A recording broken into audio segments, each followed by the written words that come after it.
The acrid scent of plasma discharge hung heavy in the air as Sergeant Nathan Cole stepped through the wreckage of what had once been Forward Research Station Helios 9. Burning insulation stung his lungs even through the suit filters. Melted composites dripped from shattered support beams like metallic rain. The sky above the fractured dome was a violent smear of smoke and ion trails, the last scars of orbital strikes that had turned half the horizon into glass. Somewhere in the distance, ammunition cooked off in irregular pops. Then even that faded. His boots crushed shattered alloy and spent casings. Every step echoed too loudly across the broken landing platform. A transport shuttle lay folded in on itself, nose buried in the tarmac. The research spire had collapsed sideways, its observation windows blown out like empty eye sockets staring at nothing. The battlefield was silent. Too silent. Cole paused, rifle raised, scanning the debris field through the cracked edge of his visor. His breath fogged briefly before the suit scrubbers compensated. Ash drifted sideways in slow spirals, disturbed only by the faint wind sweeping across the plateau. He toggled squad comms. Echo squad, check in. Static. He switched to command frequency. Nothing but a hollow hiss. His HUD flickered, glitching as it attempted to reconnect with orbital satellites. Tactical overlays blinked in and out, friend or foe markers trying to populate the map. Searching. Searching. No friendly signals. A cold weight settled behind his ribs. He might be the last one standing. Cole adjusted the grip on his ARX-12 pulse carbine, the weapon's charge indicator glowing a weak amber. 17% remaining. One fragmentation grenade clipped to his vest. Combat blade secured at his thigh. Armor integrity at 61% and dropping from microfractures along the left shoulder plate. He stepped over a fallen drone, its optic lens cracked clean through. The station's perimeter cannons were twisted husks, slagged by precision strikes.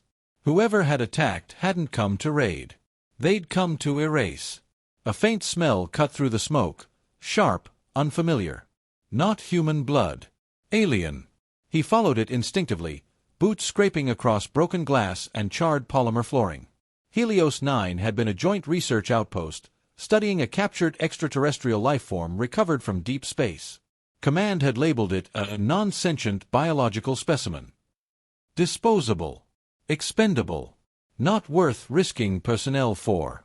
Cole remembered the order clearly as evacuation sirens wailed. Leave it. Prioritize human assets. He'd hesitated. Long enough. Another gust of wind swept across the plateau, carrying ash in a ghostly wave.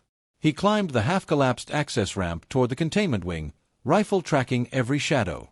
His HUD attempted one more sweep. Still nothing. No green markers. No extraction signal inbound. Just him. Alone in the ruins of a decision no one else had been willing to question. He reached the shattered blast doors of the containment chamber. The metal was bent inward from an internal explosion. Claw marks scored the surface from the inside. His pulse quickened.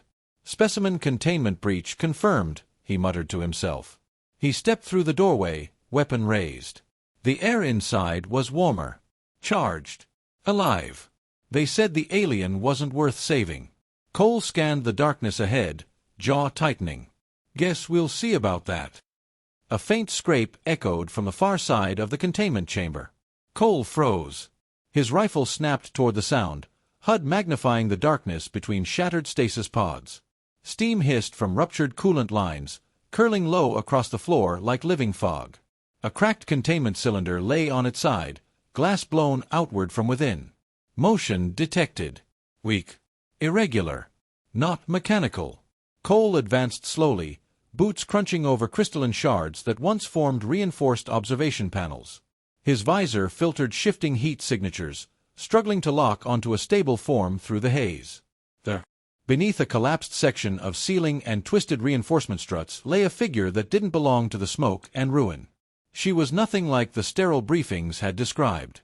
Her skin shimmered with a deep iridescent tone, like oil across dark water, refracting the emergency strobes into shifting bands of violet and teal. Faint bioluminescent veins traced delicate, branching patterns along her arms and throat, pulsing erratically as though struggling to maintain rhythm. Fragments of a shattered restraint collar hung loosely around her neck. Her limbs were elongated but graceful, fingers tapering into fine, claw-like points more suited for precision than violence. Translucent membranes, once folded elegantly along her back, were torn and scorched, one side partially fused by heat. She tried to move. Failed. A fractured support beam pinned her lower torso, its jagged edge embedded in the floor inches from her side. Dark, metallic blue blood pooled beneath her, reacting faintly with the heated surface. Her head lifted. Her eyes opened, sharp, intelligent, defiant. Not an animal. Not a specimen. Aware. They locked onto his visor without fear. "Leave me," she said. Her voice wasn't spoken in English, yet his suit's translation implant scrambled to interpret the harmonic frequencies embedded in her tone. It rendered the words with slight distortion, but the meaning was unmistakable. "You are injured," she added, studying the cracked plates of his armor. "Your survival probability increases without this delay." Cole didn't lower his weapon immediately. He activated his bioscanner instead. A lattice of scanning light passed over her body, feeding data into his HUD. Unknown species. High neural activity detected. Severe internal hemorrhaging. Multiple skeletal fractures. Respiratory instability. Estimated survival probability without advanced xenomedical support, 4%. Extraction viability flashed red.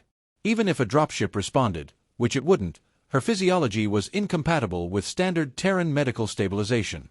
Atmospheric differentials alone would send her into systemic collapse. She wouldn't survive transport. Command had been clear. Non-human biological assets are not to supersede human evacuation priorities. Her breathing hitched, bioluminescent veins dimming for a moment before flaring again.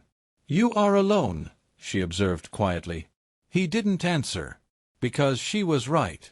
His HUD showed no friendly signals. No reinforcements. No way out that didn't involve abandoning her. "Your commanders calculated correctly," she continued, voice weakening. "I am not worth further loss of life." Cole's jaw tightened. Worth. The word hit harder than the orbital bombardment had. He stepped closer, ignoring the warning indicators flashing across his display. Protocol was clear. He looked at the beam pinning her. At the blood. At the intelligence burning stubbornly in her eyes despite the pain. He disengaged his rifle safety and slung it over his shoulder. Then he knelt. Protocol was clear. He ignored it. The containment chamber groaned as another section of ceiling shifted. Dust rained down. Cole wedged his shoulder beneath the fractured support beam, pinning her in place, and braced his boots against the scorched floor.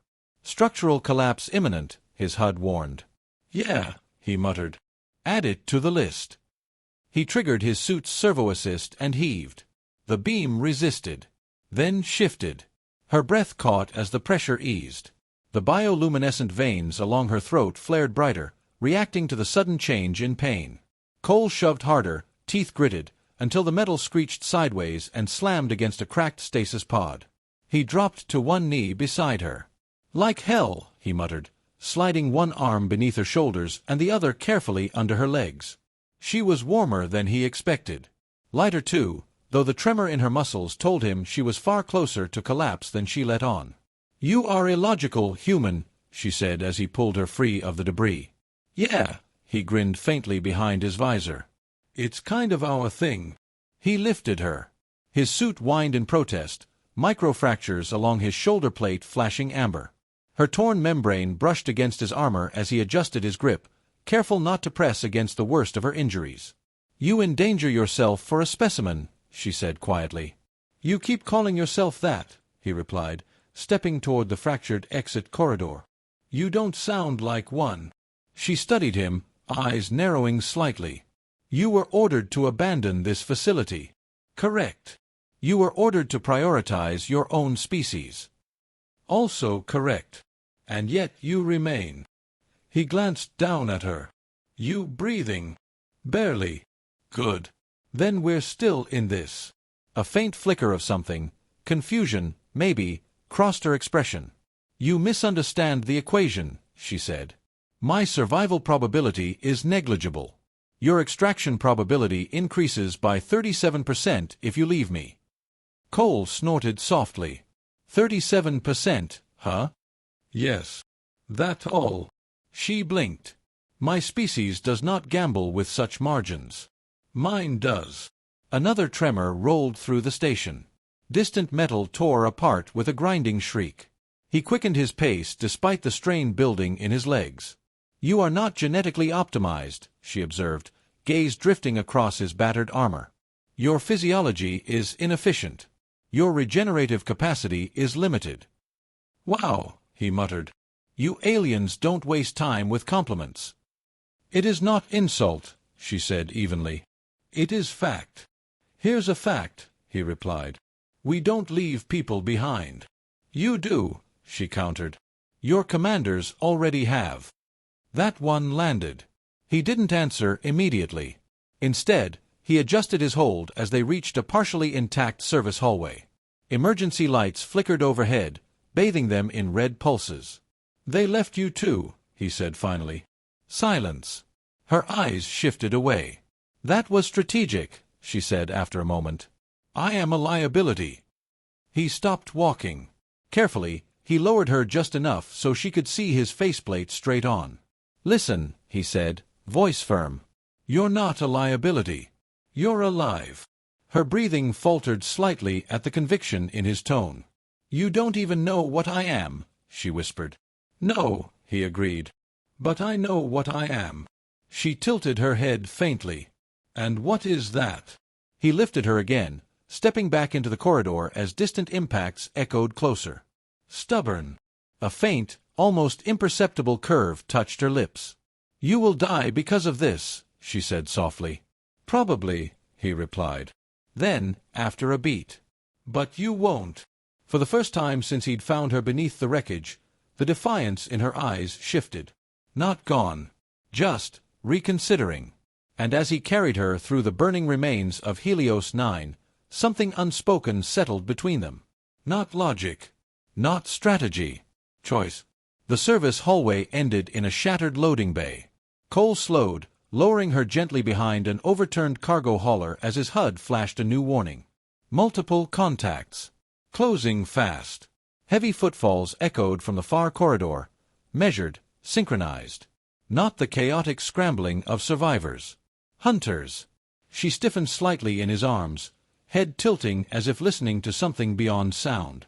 They are not your soldiers, she said quietly. No kidding. 3 armored figures stepped into view at the far end of the bay, sleek exoframes built for pursuit, helmets sweeping in coordinated arcs. Their weapons emitted a low harmonic hum that vibrated through the metal floor. They hunt in triangular formations, she whispered. 1 draws attention. 2 flank. They anticipate linear retreat. Cole adjusted his grip on the ARX-12, sight aligning with the lead trooper. Good, he murmured. I hate straight lines. The first trooper advanced, deliberately exposing itself. Bait. Cole fired anyway. The pulse round slammed into its chest plate, staggering it but not dropping it. As predicted, the other 2 broke wide, one vaulting onto an upper catwalk, the other sliding behind stacked cargo containers. Right elevation, 3 meters above your sight line, she said instantly. He pivoted without hesitation, firing upward before the flanker could fully stabilize. The shot clipped the trooper mid-leap. It crashed into the railing, sparks cascading as it tumbled to the floor below. Explosion. The shockwave rattled the bay. The remaining flanker adjusted tactics immediately, charging low and fast, weapon spooling to full output. Center mass will fail, she warned. Joint seam beneath left shoulder. Cole didn't question how she knew. He waited until the trooper committed to the charge, then sidestepped at the last possible second and fired point-blank at the precise seam she'd indicated. The armor ruptured. The trooper collapsed in a shower of blue sparks. The lead unit recovered, raising its weapon toward them. She slipped from his arms before he could protest. Her bioluminescent veins flared brighter than he'd seen before, pulsing in rapid geometric patterns. The air between her and the trooper distorted, bending slightly like heat over asphalt. The enemy fired. The bolt curved. Not wildly, just enough. It struck the cargo hauler instead of Cole's chest. He blinked. Did you just... Yes, she said calmly, strain visible in her posture. Good trick. Focus.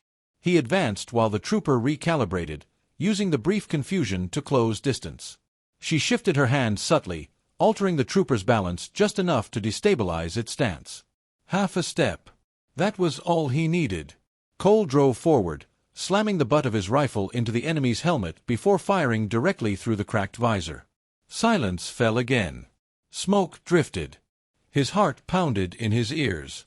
He turned toward her. She swayed slightly but remained standing. "You should not be mobile," he said. "You should not be alive," she replied evenly. He laughed despite himself. "Fair."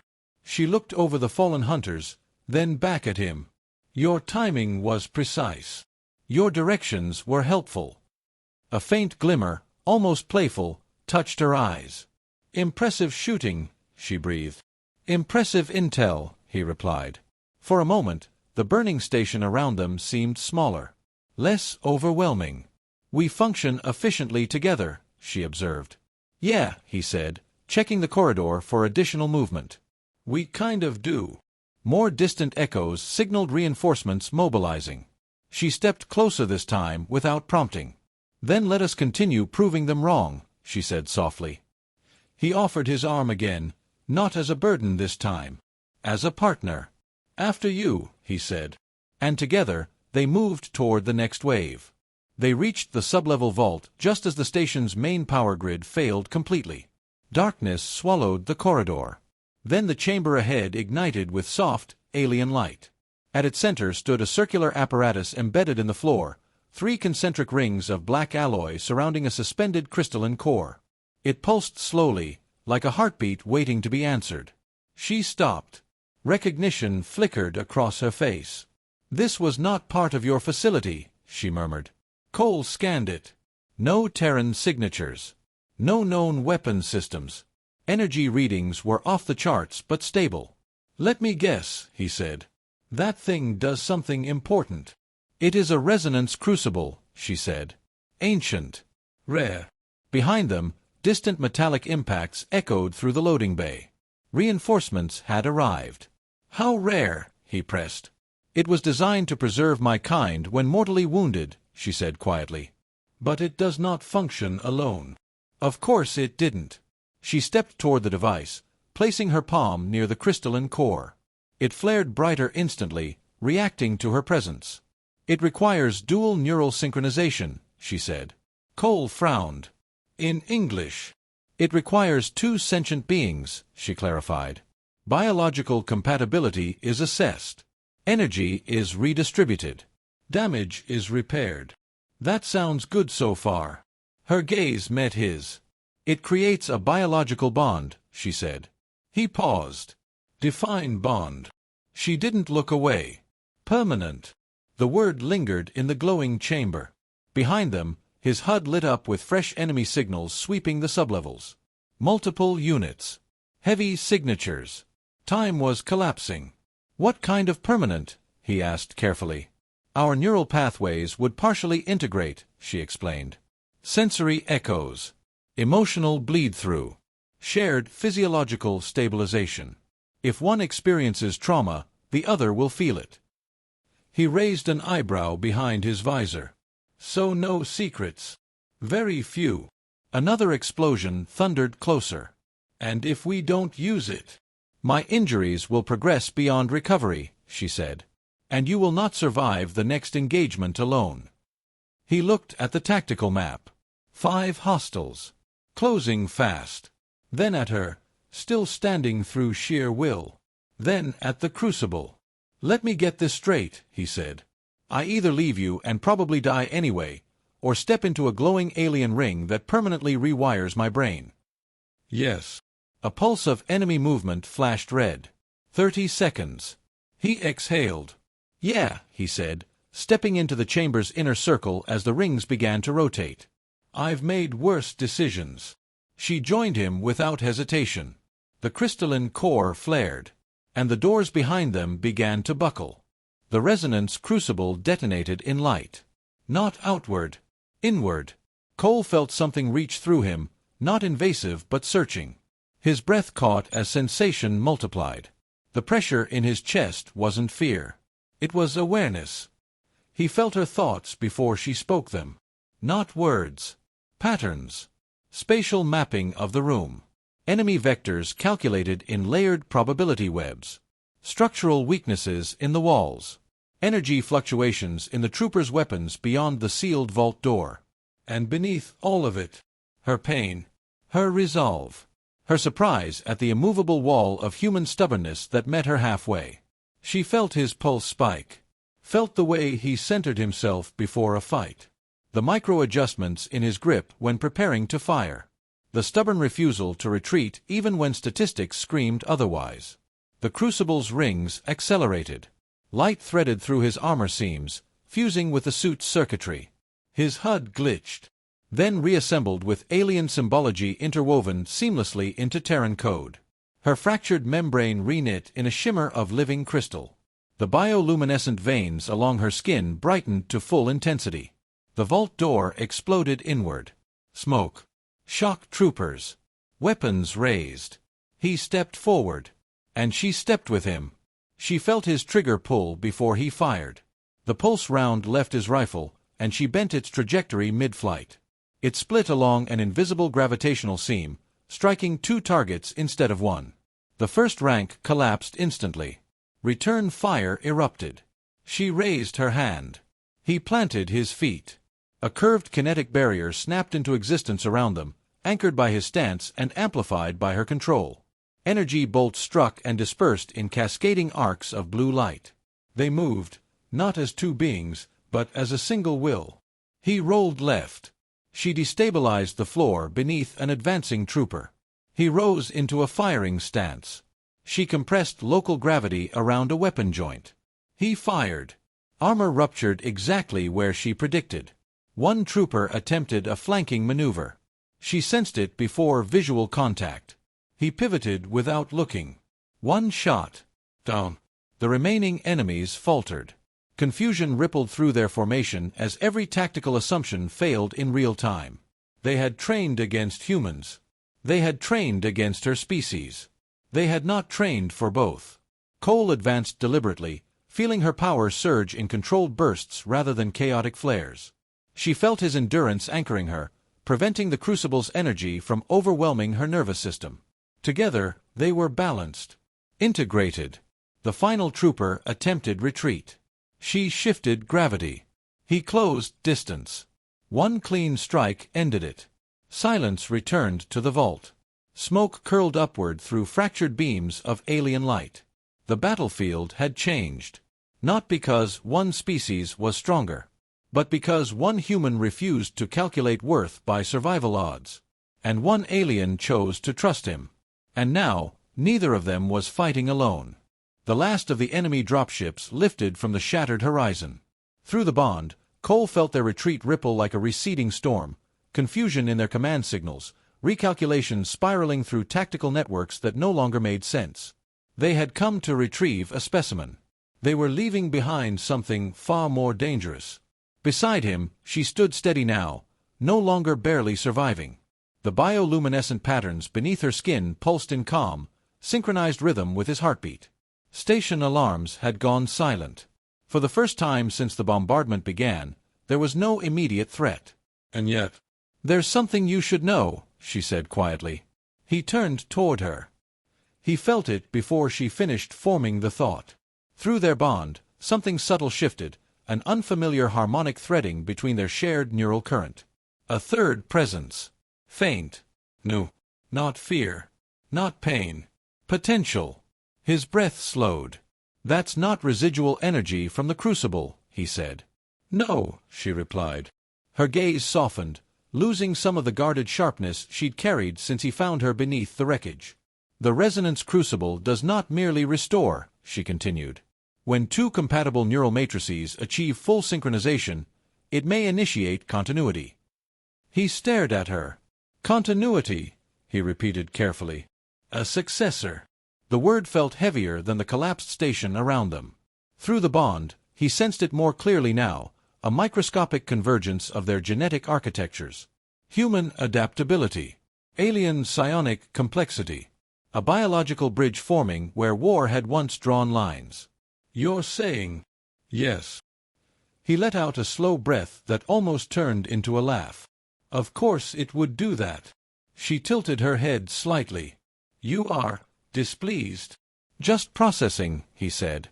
"I signed up to save one alien, not start a diplomatic incident." Because that's what this was. Across human command channels, he could already imagine the panic. Across her people's networks, shock would ripple through ancient hierarchies. A hybrid child would not just be a life. It would be a statement. Proof that cooperation was biologically possible. Proof that extinction-level fear had been wrong. "They will fear what this represents," she said softly. "Yeah," he replied. He looked at the rising sun beyond the broken dome, light spilling over the scarred world. "But they'll have to deal with it." He placed a hand gently over hers. Through the bond, the third presence pulsed faintly in response. Not fragile. Not accidental. A future neither species had planned for. They said the alien wasn't worth saving. Now two civilizations would have to confront the truth. She wasn't just worth saving. She was worth building a future with. Months later, the battlefield was a memory. Forward Research Station Helios 9 no longer lay in ruin. The shattered dome had been rebuilt, Terran alloy fused seamlessly with flowing alien crystal. Human engineers worked beside her people's bio-architects, arguing theory instead of firing weapons. Where there had once been war, there was collaboration. Officially, it was called the Helios Accord, a ceasefire born from unprecedented biological integration. Unofficially, soldiers on both sides called it something simpler. The Human's Gamble. Cole stood on the observation balcony overlooking the restored plains. The scorch marks from orbital bombardment were still visible if you knew where to look, but green had begun pushing through the glassed soil. Life always did. Beside him, she stood taller now, strength fully restored. The faint glow beneath her skin no longer flickered with injury but pulsed steadily, harmonized with a quiet rhythm he felt every second of every day through their bond. He no longer needed a HUD to know where she was. He simply knew. Inside the medical wing, a different kind of tension filled the air. Not the sharp edge of combat. The fragile intensity of birth. Human doctors monitored vital signs while alien neurosymbiotes projected soft lattices of stabilizing light. Two civilizations held their breath together. Cole never left her side. When the first surge of pain hit, he felt it, not as something separate, but as an echo in his own nervous system. He didn't flinch. He grounded her, steady as he had in the vault chamber months ago. "You are certain?" she whispered through the bond. "Yeah," he said gently. "We've survived worse." A moment later, a cry broke the air. Layered. Harmonic. Human lungs wrapped around alien resonance. The room fell silent. The child's skin shimmered faintly under the lights, subtle bioluminescent patterns tracing across warm human flesh. Eyes opened, clear, curious, reflecting both starfields and Earth. No one spoke. Because everyone understood. This wasn't just a child. It was proof. Proof that survival wasn't the pinnacle of evolution. Unity was. Outside, transmissions spread across both civilizations. Fleets that had once mobilized for annihilation now recalibrated for protection. Policies shifted. Prejudices cracked. Not overnight, but undeniably. Cole held the child carefully, feeling the steady third heartbeat that had once been only potential. Months ago, the acrid scent of plasma discharge had hung heavy in the air as he walked alone through ruin. He had been told she wasn't worth saving. He had entered that battlefield alone. He would never be alone again.